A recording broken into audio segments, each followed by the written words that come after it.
यहाँ तो स्पीच देने में सब माहिर हैं। जो भी मुझे बोलना था सब बोल गए खुद ही। मेरे पास कुछ बचा ही नहीं बोलने के लिए।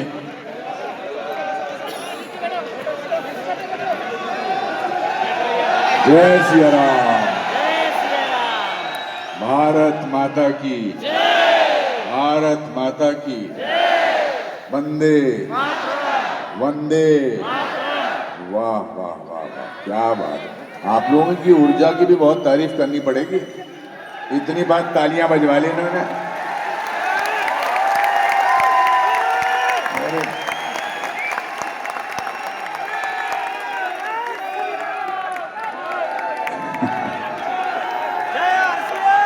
वाह वाह,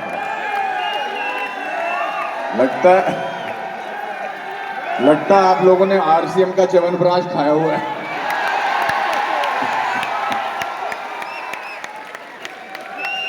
ओहो, क्या बात है, बहुत अच्छा, बहुत अच्छे। एक तो क्या बात, जो भी बोल रहे हो अच्छा बोल रहे हो। मैं यहाँ जब आया सुबह, मैं फ्लाइट से यहाँ पहुँचा तो मैंने सोचा कुछ प्रोग्राम होगा, अच्छा होगा। मगर यहाँ पर आप लोगों का जोश देखकर, छावड़ा साहब आपकी स्पीच सुनकर, सिद्धार्थ जी आपका जोश देखकर, आपके शब्द सुनकर बड़ा अच्छा लगा मुझे। और मुझे लगा कि अब मैं क्या बोलूं। मगर मैं एक नाटक करता हूं, कुछ भी हो सकता है। उसकी शुरू की 3 लाइनें मैं आपके जीवन से जोड़ना चाहता हूं। छावड़ा साहब बता रहे थे कि 25 साल पहले ये व्यापार करते थे, फिर उसके बाद 25 साल की यात्रा में आज आप सिल्वर जुबली मना रहे हैं। तो उस मेरे नाटक की 3 शुरू की लाइनें बहुत इंपॉर्टेंट हैं कि अगर एक लंगोटी वाला आदमी बिना किसी अस्त्र शस्त्र के देश को आजाद करा सकता है तो कुछ भी हो सकता है। एक लड़का 10 साल का 10 किलोमीटर पैदल चलकर, नदी पार करके आगे जाकर वही भारत का प्रधानमंत्री लाल बहादुर शास्त्री बन सकता है तो कुछ भी हो सकता है। और 27 बरस जेल में रहने के बावजूद अगर नेल्सन मंडेला उसी देश का राष्ट्रपति बन सकता है तो कुछ भी हो सकता है। और अगर राबड़ी देवी मुख्यमंत्री बन सकती है तो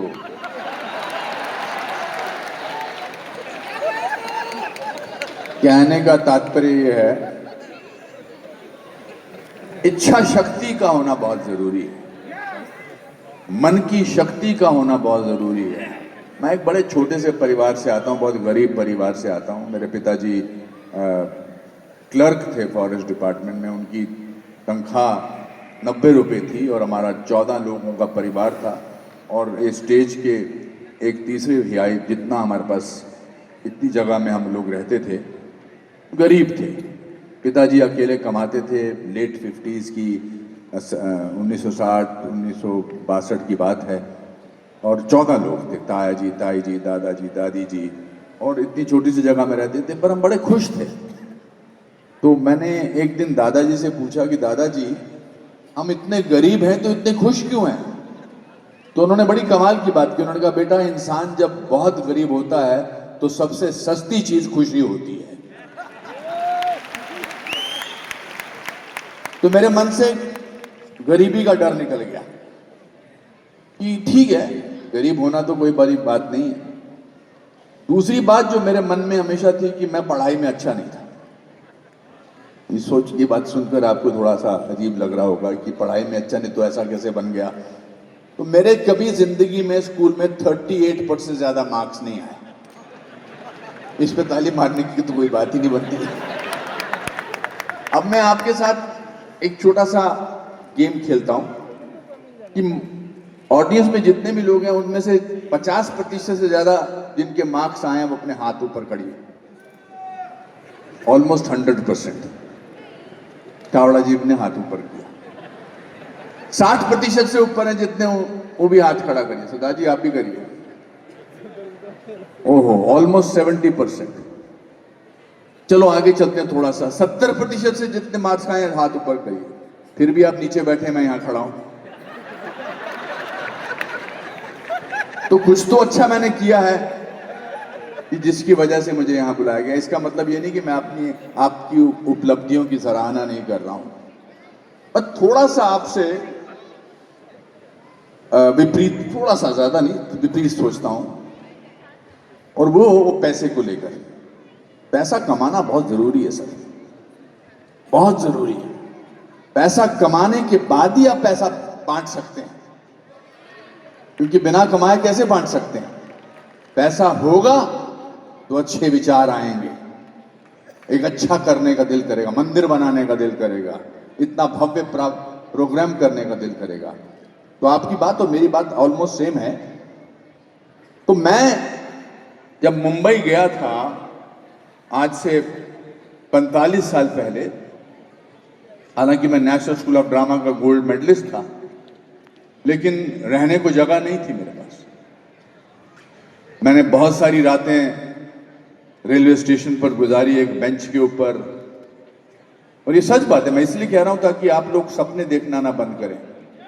आप लोग छाबड़ा साहब की तरह ऐसी जिंदगी के बारे में सोचें कि आप में से भी बहुत सारे लोग अनुपम खेर बन सकते हैं, छाबड़ा साहब बन सकते हैं।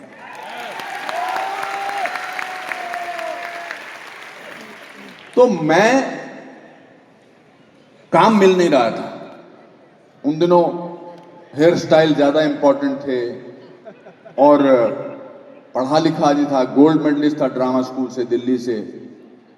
तो एक दिन जब मैं रेलवे स्टेशन के बेंच पर बैठता था तो 1:40 पर आखिरी ट्रेन जाती थी और 4:40 पर सुबह पहली ट्रेन शुरू होती थी। तो मेरे पास सिर्फ वो 3 घंटे होते थे सोने के लिए, क्योंकि पुलिस वाला था, वो बोलता था कि 1:40 के बाद आओ और 4:40 पे उठ जाओ। तो मैंने अपने दादाजी को एक खत लिखा। मैंने लिखा, मैं क्या कर रहा हूं यहां पर इस मुंबई नगरी में काम की तलाश में। मेरे पास रहने को जगह नहीं है, मैं रेलवे प्लेटफॉर्म पे सोता हूं, पढ़ा लिखा आदमी हूं, मेरी बेइज्जती होती है, मुझे कोई प्रोत्साहन देने वाला नहीं है। मैं ये शहर छोड़ के वापस जाना चाहता हूं, शिमला, दिल्ली, लखनऊ, कहीं चला जाना चाहता हूं, मैं यहां नहीं रुकना चाहता। दादाजी ने उस चिट्ठी के जवाब में एक चिट्ठी लिखी मेरे दोस्त के एक एड्रेस पर। उसमें एक लाइन थी जो बड़ी जिंदगी में मुझे बहुत काम आई। उन्होंने लिखा कि बेटा, तूने बहुत मेहनत की है, तेरे माँ बाप ने बर्तन बेचे हैं, घड़ी बेची है, जवाहरात बेचे हैं तुझे पढ़ाने के लिए, तूने गोल्ड मेडल हासिल किया है और तू पिछले 1.5 साल से मुंबई में रह रहा है। थोड़ी देर और रुक जा और याद रख, भीगा हुआ आदमी बारिश से नहीं डरता।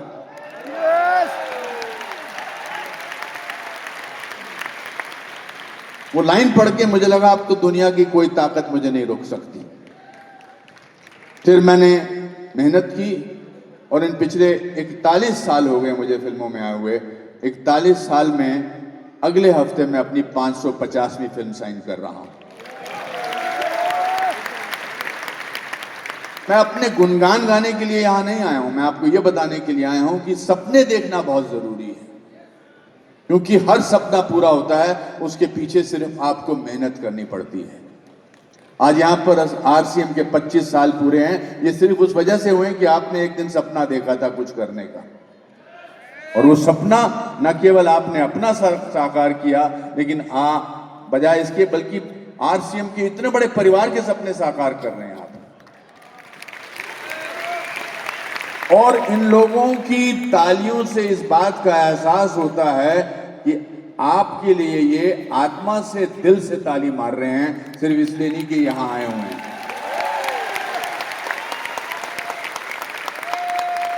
तो आपको, मुझको कितना आशीर्वाद मिल रहा है आप सब लोगों का। ये आशीर्वाद, ये प्यार ही मुझे पिछले 40-41 साल से बनाए रखा हुआ है। मैं अंग्रेजी में, मुझे बोलना नहीं आता था, अंग्रेजी मुझे आती नहीं थी। हिंदी मीडियम स्कूल से पढ़ा था, डीएवी हायर सेकेंडरी स्कूल से, ऐसे स्कूल में पढ़ता था जहां टीचर्स बहुत मारते थे, मुर्गा बनाते थे। लेकिन आज जब भी मुझे कोई प्राइज मिलता है, मैं सबसे पहले उन टीचर्स को थैंक यू बोलता हूं, क्योंकि उनके थप्पड़ से, उनके डंडों से मैं आज यहां पहुंचा हूं।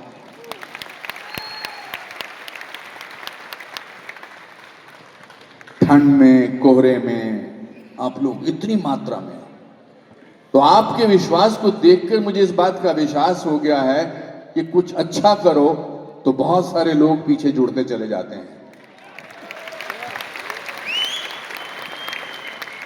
दो लोगों की सख्त जरूरत होती है, जिनका आशीर्वाद, जिनका साथ आपको बहुत जरूरत होता है। एक तो माँ बाप, क्योंकि माँ बाप के आशीर्वाद के बगैर, माँ बाप के प्यार के बगैर, माँ बाप के जिंदगी न्यौछावर करने के बगैर हम लोग कुछ नहीं है, कुछ भी नहीं हूं मैं, और ना ही कुछ लगा। दूसरा, देश, भारत देश हमारे लिए सबसे बड़ी, हमारे लिए सबसे ऊपर के स्थान पर होना चाहिए। जय जय, क्या बात है ऊपर वाले, अरे क्या मजा आया, क्या बात, सुंदर। हमारे पासपोर्ट में नाम के बाद दूसरा जो कॉलम होता है वो नेशनैलिटी होता है। नाम क्या है और आपकी नेशनैलिटी क्या है, और नेशनैलिटी में आप इंडिया, भारत लिखते हैं। इसलिए चाहे कुछ भी हो जाए, भारत को आगे बढ़ाने के लिए आपको कोई कदम पीछे नहीं रखना पड़ेगा, आगे बढ़ाते रहना है। और मैं पूरी दुनिया में घूमता हूं, मेरा पेशा ऐसा है, मेरा प्रोफेशन ऐसा है कि मुझे पूरी दुनिया में घूमने का मौका मिलता है, और मैं पूरी दुनिया में घूमा हूं। लेकिन भारत जैसा देश कहीं पर भी नहीं है और ना कभी हो सकता है।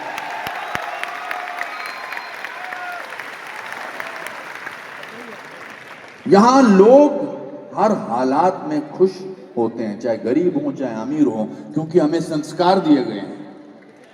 हमें बताया गया है कि ये हमारी किस्मत में, ये हमारा संस्कार है। इसलिए 800 साल मुगलों के शासन के बाद, 200 साल अंग्रेजों के शासन के बाद, आज भी हम अपनी परंपरा को बरकरार रखे हुए हैं, क्योंकि हम भारत देश के। मैं आपको, आपके सारे परिवार वालों को, यहां आए जितने भी लोग हैं, आपके साथ जुड़े हुए जितने भी लोग हैं, आपको बधाई देना चाहता हूं, आपको अपना प्यार देना चाहता हूं, और आपको शुभकामनाएं देना चाहता हूं कि 25 साल बाद जब 50 साल आप मनाएं, फिर मुझे बुलाएं और फिर मैं यहां पर स्टेज पे बिल्कुल खड़े होकर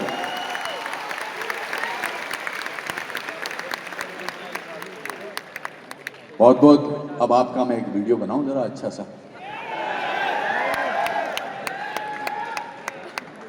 रुक जाइए। भारत माता की, भारत माता की, वंदे वंदे वंदे। वाह वाह वाह वाह वाह, तालियां।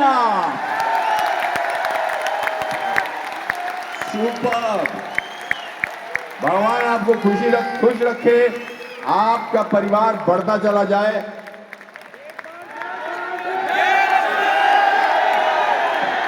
All the best. God bless you all. Thank you.